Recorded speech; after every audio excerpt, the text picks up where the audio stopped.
Okay, so the reason that I'm doing this on a video is it's not the most intuitive thing in the world, and I think you might actually want to watch this video a couple of times in order to get the hang of it. And so we've already talked about cards and about probability with cards. So now let's say you draw 3 cards from a standard deck, and it's with replacement. Did I say that? Let's do with replacement.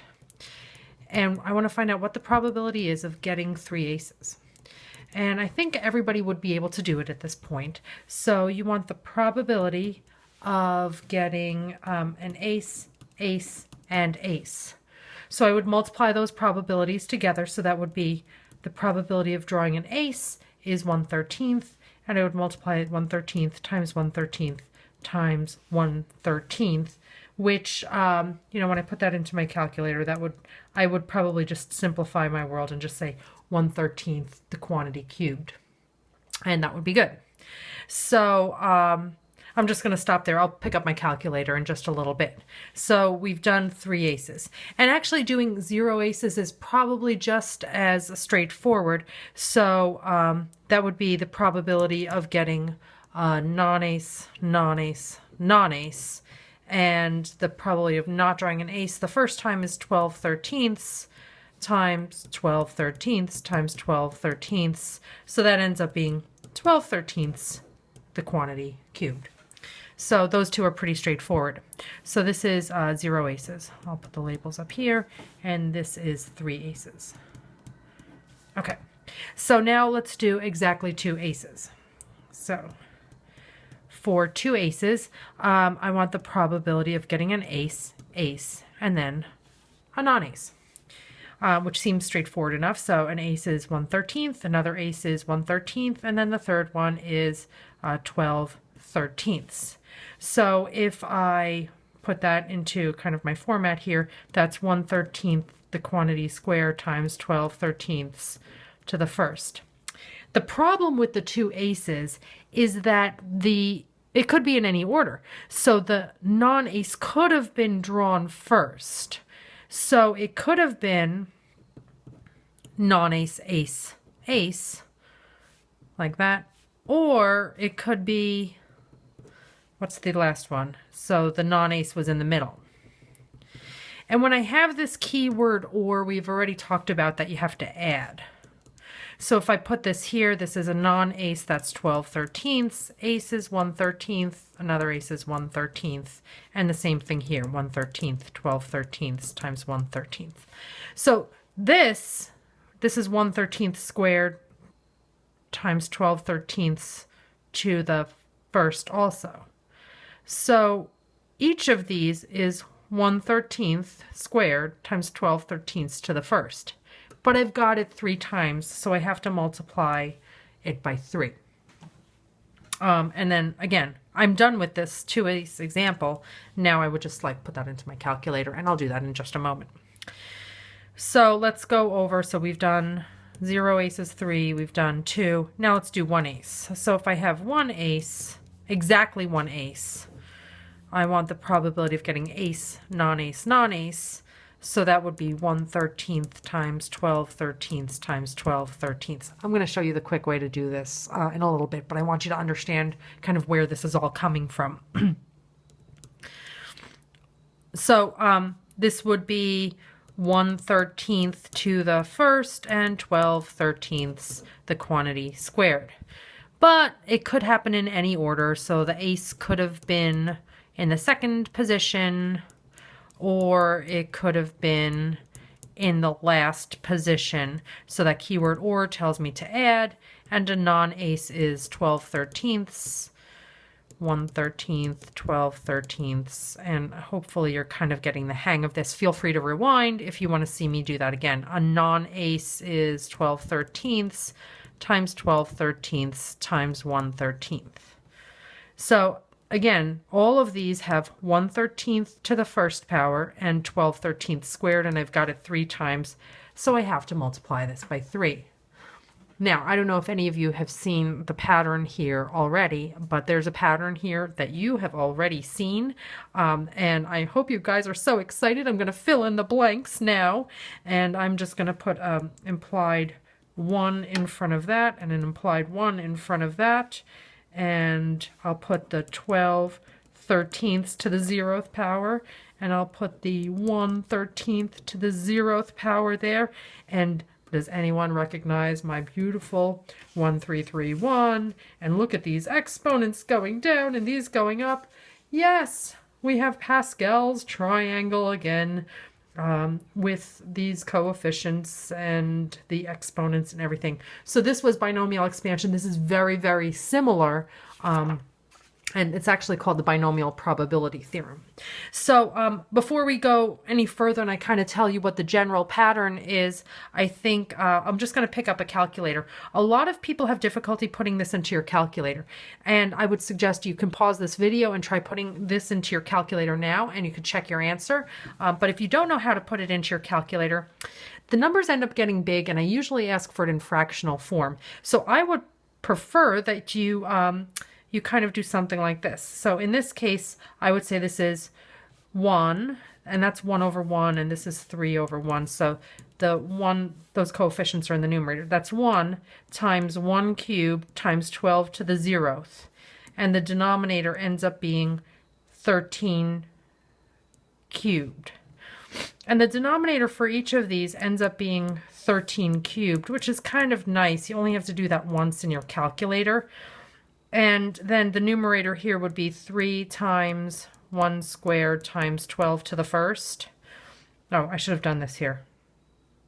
So this ends up being the numerator. If I multiply that out, that's 1 over, and I multiply on my calculator, beep, bop, boop, that's 2197. Here, this ends up being 12 times 3. So I can actually do this in my head now, and I didn't have to even pick up a calculator for that. This one ends up being 3 times 1 to the 1st times 12 squared. So that's 144 times 3. I'll do beep, bop, boop. And that's 432 over 2197. And this last one here, oops, I forgot to put that. That's 1 times 1 to the 0th times 12 cubed. 12 cubed, beep, bop, boop. That's 1728 over 2197. So, a good check for me right now, and again, this is just an example, and I wouldn't ask you to do all of these at once, is if you added all these numbers up, this plus this plus this plus this, you end up getting 1, which totally makes sense because those are all the possibilities. If I draw 3 cards, I either have 3 aces, 2 aces, 1 ace, or 0, so the probability of all of those should be 1 when you add them all together. So I want to talk now about kind of the general process for doing it, and the simpler, I'm going to say simpler, but it's the kind of the general formula and the general process to go through. So this overall is called repeated independent trials. So repeated just means it happens more than once. Independent means there must be replacement. If you don't have replacement, you can't do this. This process doesn't work. All right, so the first step is identifying success for a trial. So in the example that we just had, you draw 3 cards from a standard deck with replacement. What's the probability of drawing exactly? And now I'm going to just do 2 aces. You want to define success for one single trial.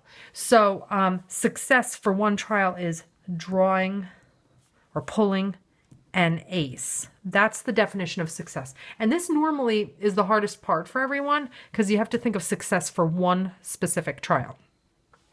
Then after that, you need to identify the number of trials, the number of successes, number of failures, the probability of success, and the probability of failure. So the number of trials here, how many times have I done the whole thing? Oh, well, I've done it 3 times.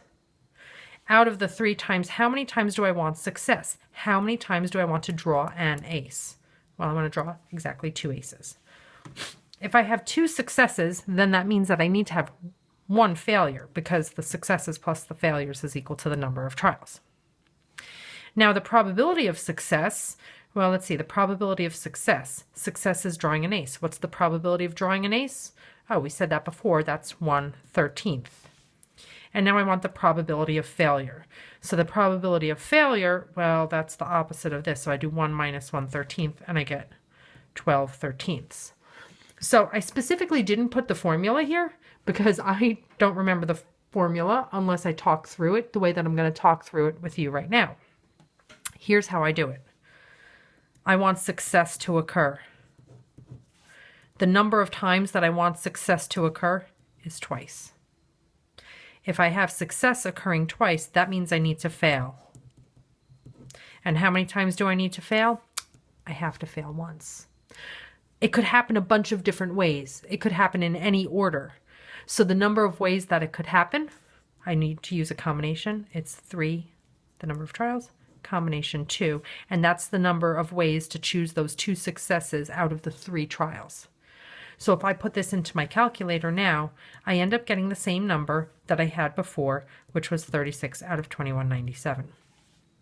So the general formula I will give you, but I actually don't memorize the formula. I just talk through that process, and I'll do another example with you in just a moment.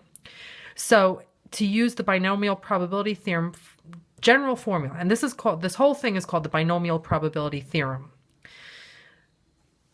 These are all the variables that you need. N is going to refer to the number of trials. The number of successes is K. The number of failures is the difference between these two, N minus K. The probability of success will just have be P, and the probability of failure is 1 minus P. This is why I didn't give it to you before, because I don't want you to really memorize this. I think you can do this without memorizing this. So the binomial probability theorem says you want to have success a certain number of times. That means you need to fail a certain number of times. But the whole thing can happen a bunch of different ways, and that's N combination K. So again, I don't memorize this. I talk through the process here. I'm going to do one more example for you, and then you will be set free. We'll be practicing this in class tomorrow. All right, so here's my last example. All right, so let's say you have a cup with 5 blue balls and 6 red balls. If you select, I've got marbles. 5 marbles.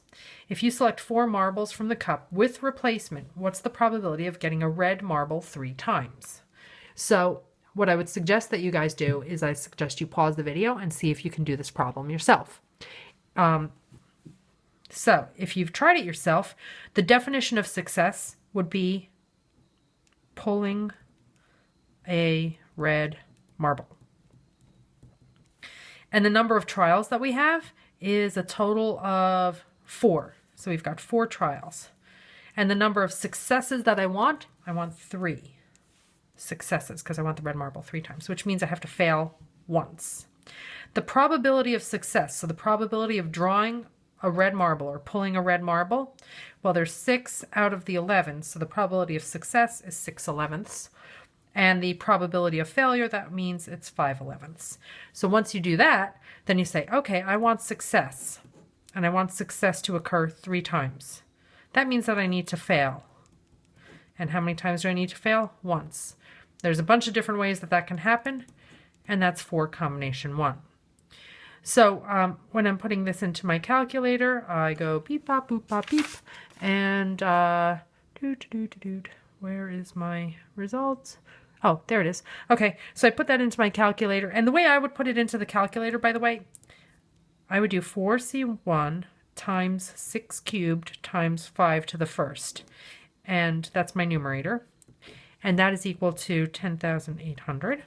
And then in my calculator, I would do 11, because this is over 1, so 1 times 11 cubed times 11 to the first, which is actually 11 to the fourth, which ends up being 14,641.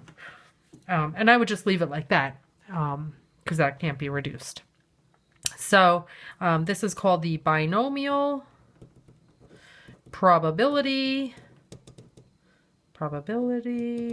theorem. We'll practice in class. See you there. Bye. Don't make fun of my video.